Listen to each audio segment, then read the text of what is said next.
Halo teman-teman semuanya, apa kabar? Semoga baik-baik saja. Dan untuk teman-teman yang ada di Korea saat ini, Korea sudah mulai masuk musim dingin. Jadi siapkan kesehatan, bukan siapkan kesehatan, jaga kesehatan dengan minum vitamin, kemudian pakai baju yang hangat ya. Kemudian untuk teman-teman yang di Indonesia tetap semangat menunggu proses pengiriman tenaga kerja ke Korea. Dan jangan lupa kalau apa yang saya up ini bermanfaat untuk teman-teman yang lainnya, jangan lupa untuk subscribe, like, komen, dan share. Ya ampun, udah kayak YouTuber banget ya, gitu. Oke, jadi akhir-akhir ini banyak banget pertanyaan seperti ini, banyak banget yang masuk ke saya. Hmm, jadi gini, sebelum aku jawab pertanyaan tadi apakah benar atau tidak, jadi aku ingin sedikit memberikan penjelasan mungkin ya, karena begini, sampai saat ini, sejak pertama aku tuh terjun di dunia PMI sampai saat ini, banyak sekali teman-teman PMI yang mudah banget terhasut informasi-informasi yang sebenarnya tuh simpang siur, bahkan kalau menurut aku sendiri itu tuh informasi yang hoax. Kenapa? Karena penyebab utamanya ini menurut aku pribadi, kalau misalkan salah ya mohon maaf, tapi ini memang menurut penelitianku pribadi. Jadi gini, aduh, tar dulu kursinya kegeser. Oke, jadi menurut pandanganku pribadi ya, sekali lagi kalau memang ini salah mohon maaf, kalau memang ini benar ya semoga bisa menjadi jendela informasi yang bisa membantu teman-teman semua untuk kedepannya.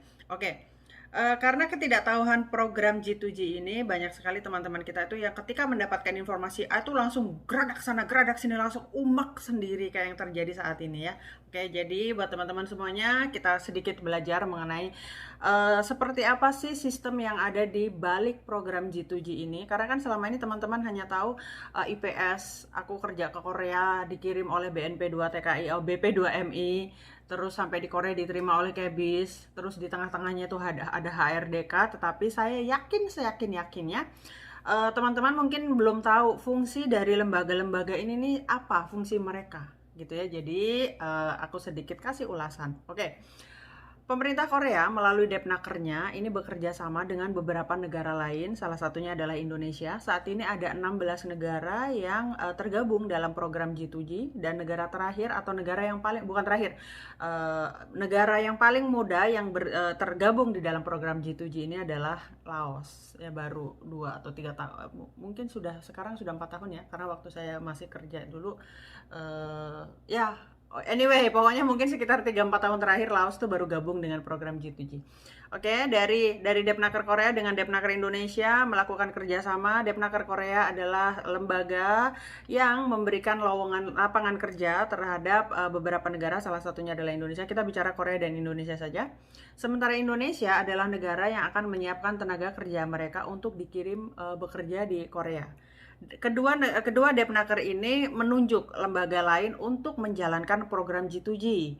Pemerintah Korea, Depnaker Korea menunjuk HRDK untuk menjalankan program ini. Kemudian pemerintah Indonesia atau Depnaker Indonesia menunjuk BP2MI untuk menjalankan program G2G. Jadi BP2 ini semuanya dikerjakan oleh BP2 ya kalau di Indonesia, dari pemberkasan, terus persiapan ujian, kemudian training dan pemberangkatan dan lain sebagainya. Kalau di Korea sendiri, di bawah HRDK ini ada Kebis, ada beberapa lembaga lainnya yang tugas utamanya hanya memberikan trainer seperti di Kebis. Saya sempat kerja di Kebis 7 tahun, hampir 8 tahun ya di sana sebagai trainer untuk tenaga kerja Indonesia dan Timor Leste. Anyway, teman-teman yang sudah bertemu saya selama saya bekerja di sana pasti sudah tahu apa tugas saya di sana.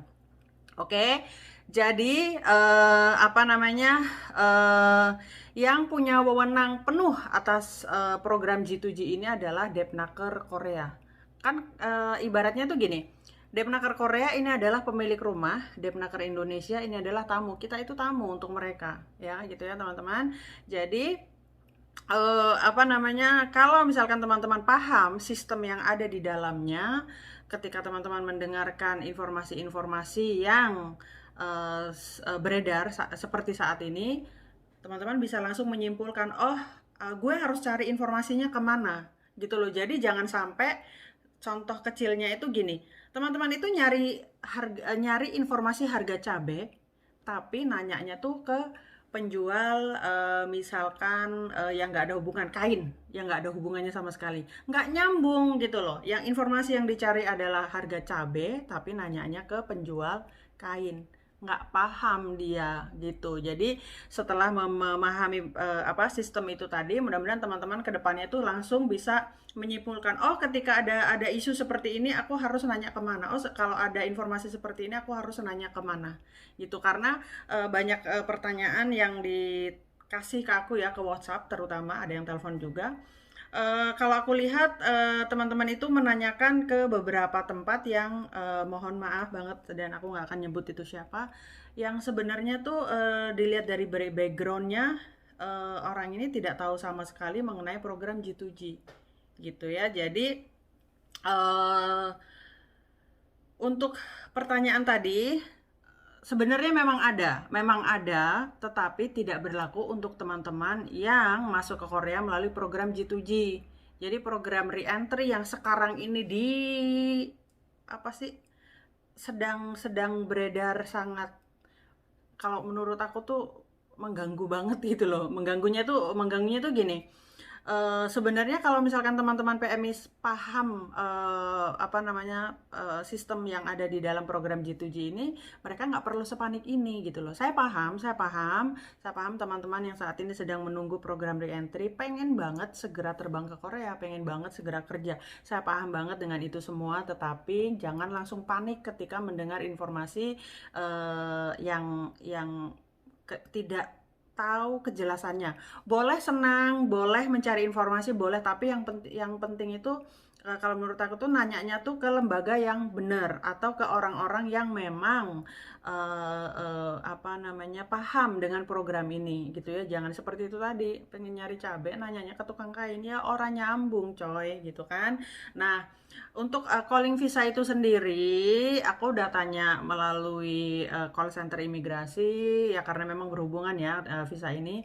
Kemudian nanya ke teman yang di HRD juga. Jadi sebenarnya memang ada calling visa, tapi bukan untuk teman-teman pekerja eh, E9 atau yang masuk dengan program G2G. Itu adalah untuk teman-teman yang di luar program G2G, entah itu E7 dan lain sebagainya, seperti itu.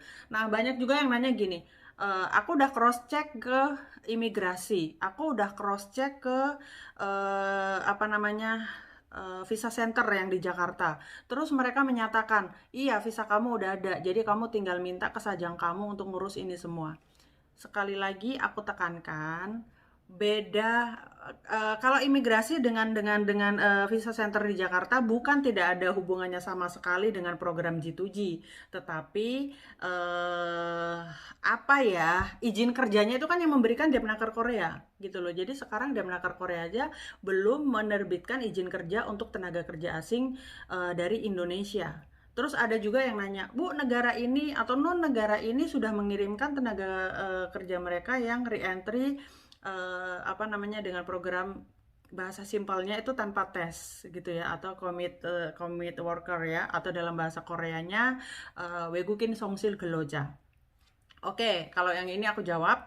Jadi gini, pemerintah Korea itu melihat Indonesia adalah negara yang saat ini belum aman, belum terhindar dari COVID, malah masuk ke red line kalau nggak salah, atau black line, aku nggak tahu ya.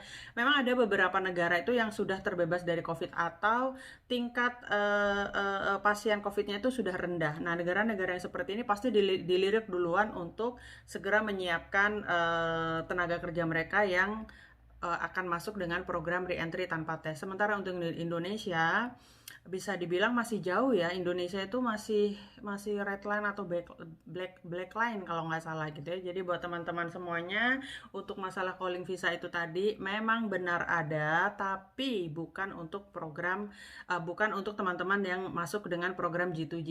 Jadi buat teman-teman yang re-entry dengan program G2G, pengurusan visanya itu tidak bisa dilakukan antara teman-teman dengan sajang, dengan imigrasi saja. Tetap saja yang akan menguruskan visa ini adalah melalui BP2MI dan HRDK yang ada di Indonesia. HRDK itu kan ada kantornya, kantor cabangnya di setiap negara. Di Indonesia juga ada di Jakarta gitu ya. Jadi saran aku sih kalau misalkan ada informasi-informasi seperti ini, senang boleh, tapi dicari tahu dulu kebenarannya, terus nanyanya juga ke lembaga yang benar. Nah, nanyanya kemana ya? BP2MI. Misalkan teman-teman merasa nggak puas atau nggak percaya dengan jawaban staf dari BP2MI, kan bisa nanyanya ke HRDK gitu ya, karena yang benar-benar bersentuhan langsung dengan program G2G ini adalah HRDK dan BP2MI gitu. Jadi teman-teman sekarang sudah mudah-mudahan sudah tahu nanti langkah-langkah apa yang akan siapa saja yang akan dihubungi ketika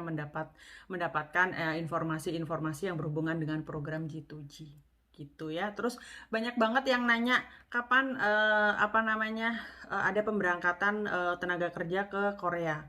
Ini juga masih belum bisa aku jawab ya, meskipun aku juga bukan orang HRDK, bukan juga staf dari BP2MI, tapi masih ada teman-temanku yang bekerja di sana. Jadi kalau misalkan ada teman-teman yang nanya, aku selalu nanya sama mereka gitu. Jadi untuk sementara ini pemberangkatan ke Korea masih belum ada, dan ketidakadaan pemberangkatan dari Indonesia ke Korea ini bukan wewenang penuh pemerintah Indonesia. Jadi yang memiliki wewenang penuh ini adalah pemerintah Korea. Korea sendiri masih belum membuka atau masih belum menerima kedatangan tenaga kerja asing dari negara manapun gitu ya. Jadi teman-teman semuanya, saya harapkan aku lebih enak ngomong aku sekarang ya. Jadi buat teman-teman semuanya, aku harapkan sabar menunggu jadwal keberangkatan ke Korea. Dan ini semuanya pesan untuk teman-teman yang saat ini sedang menunggu proses re-entry tanpa tes, terus teman-teman yang sudah lulus ujian, entah itu lulus ujiannya CBTX Korea atau CBT reguler gitu ya. Jadi ya sebenarnya sih kalau aku pribadi berharap semuanya segera berlalu COVID, terus teman-teman semuanya segera bisa berangkat ke Korea dan mencari rezeki yang bagus, halal, dan banyak di Korea gitu ya.